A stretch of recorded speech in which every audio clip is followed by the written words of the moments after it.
Mohammad Bagher Ghalibaf just walked away from the negotiating table, and his sudden resignation proves that the window for global diplomacy has violently slammed shut. There are breaking, monumental reports circulating across the international intelligence community this morning that demand your immediate, undivided, and absolute attention. Mohammad Bagher Ghalibaf, the highly prominent Iranian parliamentary speaker who sat across the negotiating table from J.D. Vance for an agonizing, grueling 21 hours in Islamabad, has officially stepped down from his critical role as Iran's chief international negotiator. This is the specific individual that President Donald Trump personally identified as Washington's primary trusted interlocutor, and he was undeniably the closest thing to a pragmatic, rational deal maker that the government in Tehran possessed. The underlying reason for this dramatic geopolitical earthquake, according to a multitude of comprehensive reports citing Israeli intelligence networks and initially broadcasted by Channel 12, stems directly from escalating, aggressive, and ultimately paralyzing interference from the highest-ranking generals within the Islamic Revolutionary Guard Corps. These military hardliners explicitly and ruthlessly blocked a highly specific Qatari diplomatic proposal that Ghalibaf had actively and vocally supported. The proposed framework was incredibly straightforward and designed to logically de-escalate maritime tensions. A perfectly reciprocal exchange guaranteeing the safe, unhindered passage of exactly 20 Iranian commercial vessels in direct equivalent return for the safe passage of 20 maritime vessels originating from allied Arab Gulf ports. The Islamic Revolutionary Guard Corps completely annihilated the proposal. Following this catastrophic military veto, Ghalibaf stepped down in immediate, undeniable protest. Consequently, global energy markets reacted violently and instantaneously to the collapse of this diplomatic channel, with crude oil surging to an alarming $106.80 this morning, representing a massive, highly destabilizing 5% spike since Wednesday. And through all of this unprecedented geopolitical turbulence, through the collapse of the negotiations and the spiking of global energy prices, the government in Beijing has not uttered a single solitary word regarding Ghalibaf's resignation. Almost every major mainstream media outlet covering this breaking, monumental development is hastily and lazily categorizing it as a routine internal Iranian political dispute. They are continuously framing it as a standard, predictable power struggle between competing ideological factions that will naturally resolve itself once international economic and military pressure builds even further. The prevailing, deeply flawed journalistic narrative suggests that while the moderate diplomatic faction might be temporarily down today, they could easily be back up tomorrow. The overarching theory being broadcast to the general public is that the Iranian government is inherently fundamentally fractured, and that historically heavily fractured governments eventually produce desperate, cornered negotiators who are ultimately forced by dire circumstances to make sweeping concessions. I am here to argue with absolute analytical certainty that this fundamental framing is entirely, dangerously incorrect. This event is absolutely not a mere domestic political disagreement. It is not a temporary bureaucratic squabble. I want to argue that it is a blaring, unmistakable strategic signal, and the specific message being broadcast to the world is not simply that Tehran will be slightly more difficult to negotiate with today than it was yesterday. The true, terrifying signal is that the radical faction inside the Islamic Republic, the specific military faction, which has definitively concluded that absolute, unyielding resistance is vastly preferable to any diplomatic compromise whatsoever, has just decisively, permanently won the internal ideological argument. The political and military apparatus in China has watched a sovereign nation reach this exact precarious tipping point before. The last time in modern history that a nation's moderate diplomatic corps was forcibly, systematically replaced by military hardliners at the exact, precise moment when a comprehensive peace deal was mathematically and politically within reach. What followed was absolutely not a renewed round of patient negotiations. It fundamentally, permanently changed the entire trajectory of the war. That is the analytical framework, the pure geopolitical reality that I want to guide you through in exhaustive detail today. I refer to this terrifying phenomenon as the diplomatic displacement signal. Understanding exactly what intelligence analysts in Beijing are reading into this specific moment and comprehensively understanding why their interpretation differs so drastically and profoundly from the optimistic assumptions currently circulating through the corridors of power in Washington is the absolute key to predicting exactly what comes next on the global stage. Let us begin by meticulously dissecting what actually transpired with Mohammad Bagher Ghalibaf, because the granular, specific details of this internal coup matter significantly more than the immediate, superficial outcome. The Qatari mediation proposal that ultimately triggered his dramatic resignation was not a vague concept. It was highly specific and masterfully crafted to test operational boundaries. It offered 20 Iranian maritime vessels guaranteed unhindered passage through the highly contested, economically vital Strait of Hormuz in direct, equivalent exchange for the unimpeded passage of 20 vessels departing from allied Arab Gulf ports. It was designed entirely as a perfectly reciprocal arrangement. It featured equal, symmetrical numbers where neither sovereign entity was explicitly forced to formally concede the overarching, deeply sensitive legal question of maritime sovereignty. Ghalibaf, acting as a pragmatic diplomat desperate to find a workable middle ground, fully supported this framework. The Islamic Revolutionary Guard Corps violently, unequivocally rejected it. Crucially, it is absolutely imperative to understand that the military did not reject the proposal because they took issue with the specific number of ships. They did not care if it was 20 ships, 50 ships, or 100 ships. They rejected it entirely because of the legal and diplomatic precedent it would irreversibly establish. The Islamic Revolutionary Guard Corps' official, uncompromising position, which has been stated explicitly and repeatedly across Iranian state media, is that any and all maritime passage through the Strait of Hormuz must be directly coordinated with and explicitly approved by Iranian military authorities. Accepting a reciprocal arrangement with neighboring Arab Gulf states implicitly acknowledges a concept of bilateral equivalence. It implies, however subtly, that Arab Gulf vessels inherently possess the exact same fundamental, unalienable access rights as Iranian vessels. This concept violently, fundamentally contradicts the military's uncompromising foundational claim of unilateral, absolute Iranian sovereign authority over that vital waterway. The military command did not merely reject the numerical framing of the deal. They rejected the entire ideological foundation of shared access. And when Ghalibaf attempted to push forward with a diplomatic framing that the military had explicitly forbidden, the military simply moved to eliminate the decision maker. That is not a tough negotiating tactic designed to extract more leverage. That is a permanent, structural decision regarding the identity of the state.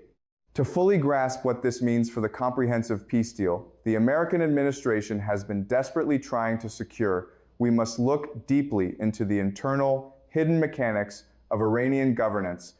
Outlets like Euronews and Iran International have independently confirmed this week that under the current, highly volatile wartime conditions, absolutely all critical governmental, diplomatic, and security positions within the Iranian state must be directly chosen, heavily monitored, and strictly managed by the Revolutionary Guards.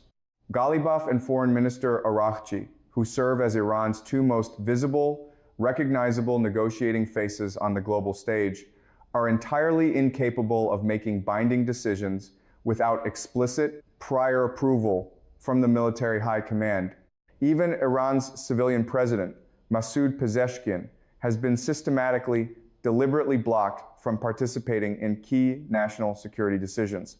The recent highly controversial appointment of Mohammad Bagher Ghalibaf as the incredibly influential secretary of the Supreme National Security Council was forcefully imposed upon President Pezeshkian by Revolutionary Guard commanders, completely overriding his vocal public objections. Yes, the civilian government of Iran technically exists. It hosts meetings, it dispatches diplomatic delegations to foreign capitals, and it issues highly polished press statements. But every single substantive decision those delegations attempt to finalize is subject to an absolute, unyielding military veto. And today, the military command exercised that supreme veto power on the single diplomatic proposal that contained enough mutual concessions to actually propel the peace process forward. President Donald Trump has been actively posting on his Truth Social platform, aggressively pushing the narrative that the Iranian regime is currently engulfed in total turmoil, claiming that nobody in Tehran actually knows who the supreme leader is anymore, and stating that the infighting between the radical hardliners and the civilian moderates is truly serious and destabilizing. Trump is absolutely correct regarding the existence of the infighting, but he is completely, dangerously wrong about what that infighting actually signifies. He is interpreting the Revolutionary Guard's decisive, brutal victory over Ghalibaf as concrete evidence of systemic Iranian weakness and impending institutional collapse. In reality, it is terrifying, undeniable evidence of absolute Iranian clarity. The specific military faction that has definitively calculated that absolutely no deal on American terms will ever be acceptable has just conclusively won the internal ideological war. A sovereign nation is not weakened when its most aggressive, decisive faction successfully consolidates total absolute power. It actually becomes vastly more coherent, predictable, and dangerous. And a highly coherent, militarily controlled Iran is absolutely not an Iran that is inching closer to signing a comprehensive peace treaty. It is an Iran that has just deliberately purged the only individual who ever came close to drafting one. Now, we must examine exactly what China recognizes in this specific pattern, because this is where the geopolitical signal becomes blindingly visible to anyone paying attention. Beijing does not analyze international relations through the same optimistic, short-term election cycle lens that Western media relies upon.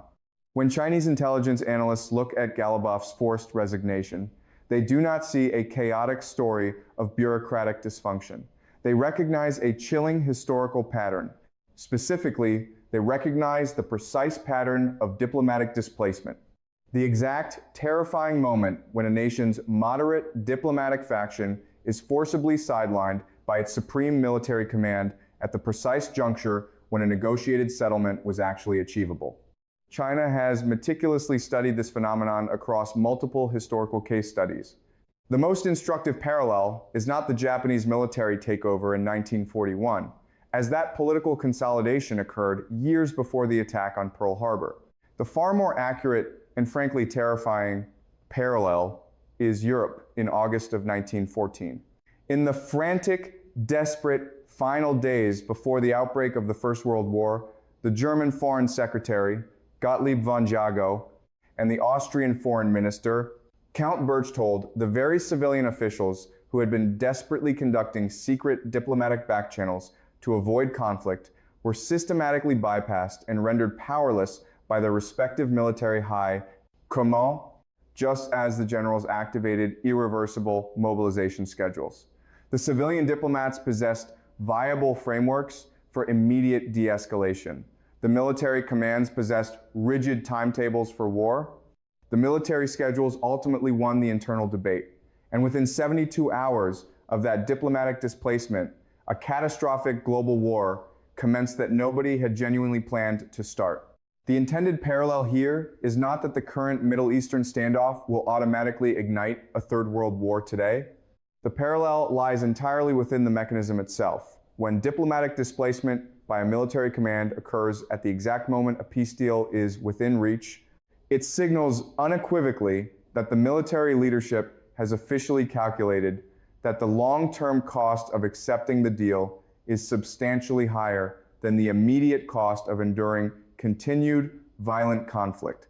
The Islamic Revolutionary Guard Corps blocked the Qatari maritime proposal, not because they found the specific ship numbers disadvantageous, but because they have coldly calculated that accepting any geopolitical arrangement that even mildly implies reciprocal international access rights permanently surrenders the one foundational position that makes Iran's control of the Strait of Hormuz strategically relevant.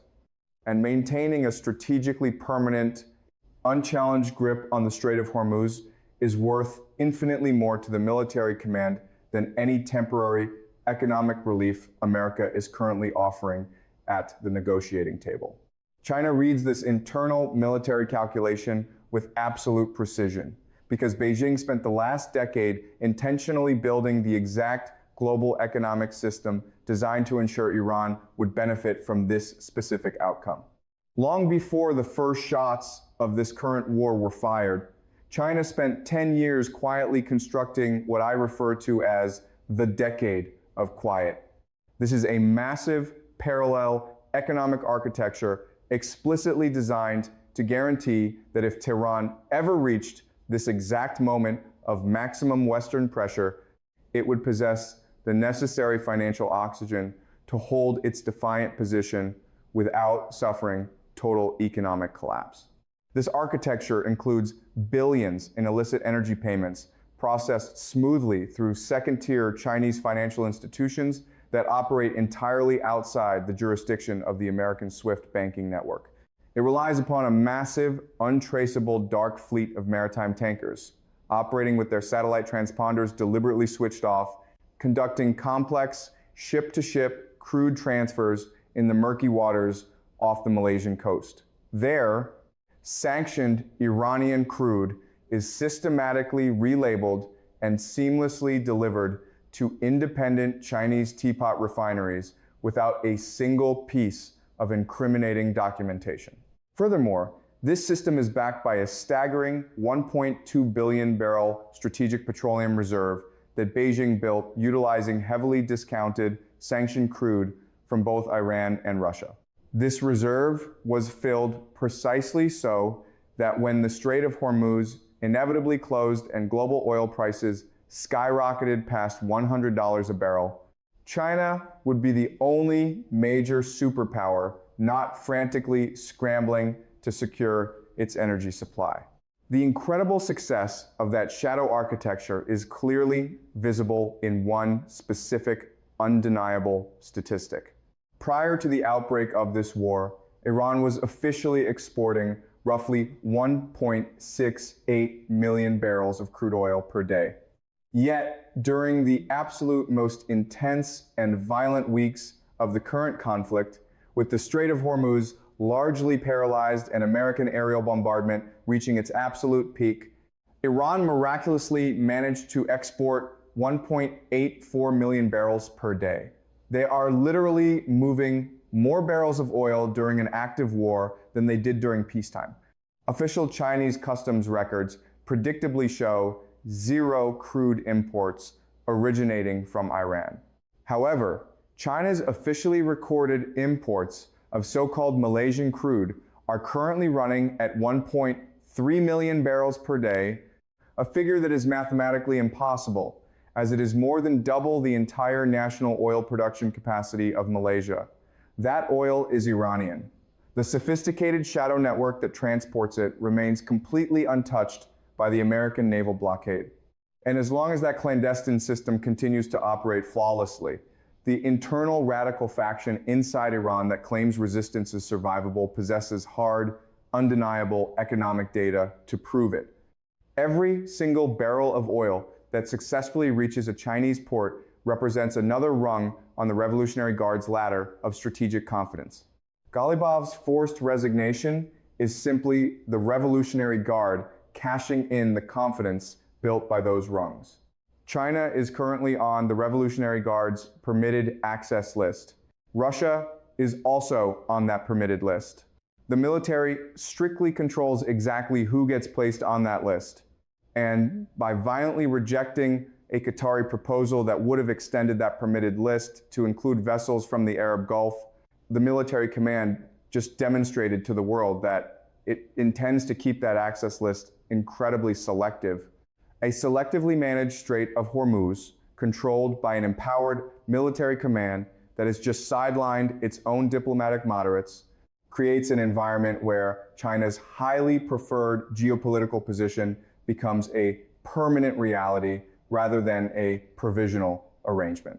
Therefore, China's total silence regarding Ghalibaf's resignation is absolutely not a sign of indifference. It is a calculated, strategic endorsement. We must also break down exactly what Ghalibaf's sudden departure means for the specific, granular structure of the proposed peace deal.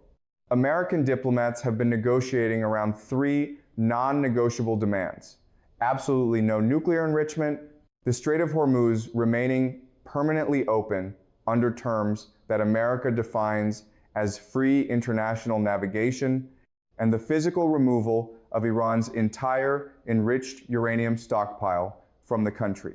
During the marathon sessions in Islamabad, Iranian negotiators came roughly 80% of the way to an agreement. The moderate diplomatic faction, led by Ghalibaf and Araghchi, actually moved Tehran toward a significant compromise regarding the timeline for nuclear enrichment, and even indicated surprising flexibility regarding the final destination of the uranium stockpile. America had proposed a strict 20-year pause on all enrichment activities. Iran aggressively countered with a 5-year pause. The remaining gap on that issue is 15 years. America demanded that Iran hand over its entire uranium stockpile to international authorities. Hardliners in Iran initially stated it would never be transferred anywhere under any circumstances. However, the question regarding the Strait of Hormuz remained the absolute hardest hurdle to clear. Tehran insists that all maritime passage must be coordinated directly through Iranian military authorities, while Washington rigidly insists on absolute free navigation devoid of any Iranian sovereign oversight. The Revolutionary Guard's violent rejection of the Qatari diplomatic proposal reveals exactly what that remaining 20% gap actually represents. It is not merely haggling over a number, and it is not a technical dispute over a formula for international supervision. It is the existential question of whether any maritime passage through the Strait of Hormuz inherently requires Iranian permission, or whether it operates under a universally recognized international framework that explicitly strips Iran of that authority.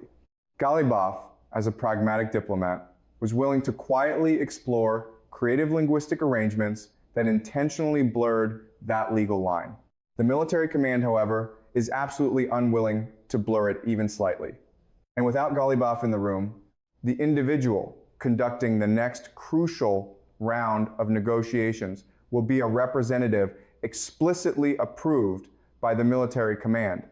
That military-approved replacement will absolutely not blur the sovereignty question regarding Hormuz, which guarantees that the 20% diplomatic gap that exists today will not shrink in the next round of talks. It will either remain exactly the same size, or it will grow significantly larger. There is an even further, highly critical dimension to the military's strategic calculation that mainstream media coverage is missing entirely. Iran is currently actively collecting financial tolls at the Strait of Hormuz. Just this morning, Ghalibaf's own deputy officially confirmed that Tehran has successfully received its very first revenue stream from the mandatory transit tolls it recently imposed on commercial ships seeking to cross the strait. International shipping conglomerates are paying the fees, and Iran is depositing the money. The Revolutionary Guard, which maintains absolute physical control over the toll collection apparatus, has just successfully converted the Strait of Hormuz from a mere geopolitical leverage point into a highly lucrative, institutionalized revenue stream. That financial conversion fundamentally alters the military's entire incentive structure. Back when Hormuz was merely a point of leverage, the primary incentive was to weaponize it, to extract painful political concessions from Washington. But now that Hormuz is generating hard currency, the primary incentive is to aggressively maintain and protect the very system that generates that revenue. Signing a peace deal that opens Hormuz based on Western terms of free navigation immediately terminates that lucrative toll revenue. Conversely, enforcing a deal that establishes undisputed Iranian sovereign coordination authority ensures that the toll revenue keeps flowing indefinitely. The military has just clearly demonstrated to the world exactly which outcome it prefers by violently rejecting the one diplomatic proposal that would have moved the region toward the first option. Meanwhile, President Trump significantly escalated the military tension this morning by officially ordering the United States Navy to immediately destroy any Iranian naval vessel caught actively laying sea mines in the Strait of Hormuz. He did not order them to intercept or seize the vessels. The order was explicitly to destroy them. That represents a massive, lethal escalation in the military rules of engagement that the current fragile ceasefire was theoretically supposed to be pausing. Yet, the Revolutionary Guard's official response to this highly aggressive destroy order has been total, deafening silence. They have issued no fiery counter threats, and they have filed no formal diplomatic protests, just absolute silence. This indicates one of two terrifying realities. Either the military command has calculated that it can easily absorb the impact of the destroy order without losing strategic momentum,